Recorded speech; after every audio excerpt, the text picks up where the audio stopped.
students, today I will teach you modal verb. And modal verb use have to. Modal verb जो होती है उनमें से हम have to का यूज सीखेंगे. तो have to का यूज कंपल्सन में होता है. कंपल्सन मीन्स मजबूरी. और ज्यादातर जैसे हमने कहा आई हैव टू गो, मुझे जाना है, इसमें ना भी निकलता है बहुत में. वी हैव टू प्ले, हमें खेलना है. ही हैज टू मेक, उसे बनाना है. सी हैज टू सिंग, उसे गाना है. एक ये वाला भी होता है और दूसरा ये होता है कोई भी काम पड़ता है. जैसे I have to fetch water, मुझे पानी लाना पड़ता है. He has to make food, उसे खाना बनाना पड़ता है. They have to wait for bus, उनको बस का इंतजार करना पड़ता है. She has to work till late night, उसे देर रात तक काम करना पड़ता है. तो ये प्रेजेंट में यूज हो रहा है हैव टू का. इसके अलावा पास्ट में भी यूज होगा.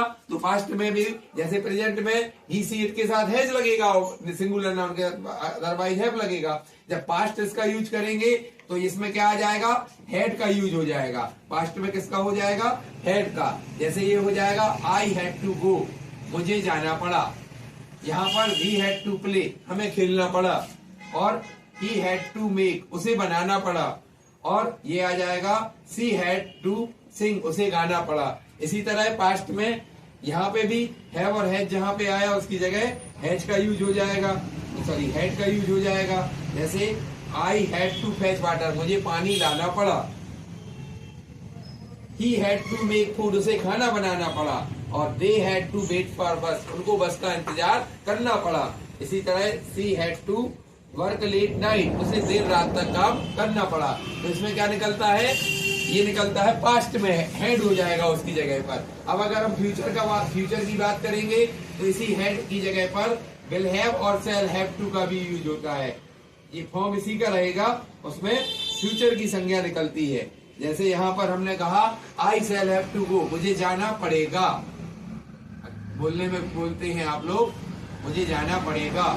इसी तरह we shall have to play, हमें खेलना पड़ेगा. मान लो खेलना नहीं चाहते लेकिन खेलना पड़ेगा. इसी तरह ही विल हैव टू, इसमें आई ओ वी के साथ सेल लगाते थे, माँ के साथ विल, और आई वी के साथ भी सेल हम लगा सकते हैं, कॉमन है. He will have to make, उसे बनाना पड़ा. She will have to sing, उसे गाना पड़ा. आई जैसे यहाँ पे भी बिल लगा दो, सेल की जगह बिल भी लगा सकते हैं. I will have to fetch water, मुझे पानी लाना पड़ेगा.